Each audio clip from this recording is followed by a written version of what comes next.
રાજ્યના નવા ડીજીપીને લઈને હવે રાજ્ય સરકાર દ્વારા એક પેનલ તૈયાર કરવામાં આવનાર છે। જે ચર્ચાઓ જાગી રહી છે તેને લઈને આ મહત્વના સમાચાર। નવા ડીજીપીના નામ સાથેની એક પેનલ કેન્દ્રમાં મોકલાશે।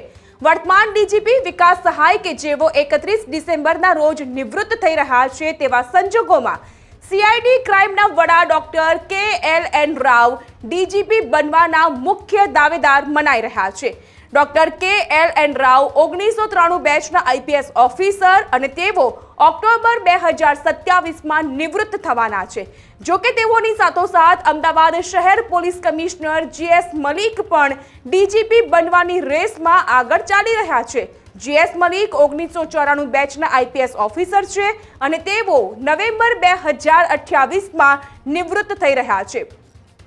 હવે ભરતી બોર્ડના અધ્યક્ષ ડોક્ટર નિર્જા ગોટરુનું નામ પણ પેનલમાં મોકલવામાં આવ્યું છે। ડોક્ટર નિર્જા ગોટરુ 1993 બેચના આઈપીએસ અધિકારી છે અને તેઓ નવેમ્બર 2029માં નિવૃત્ત થઈ રહ્યા છે।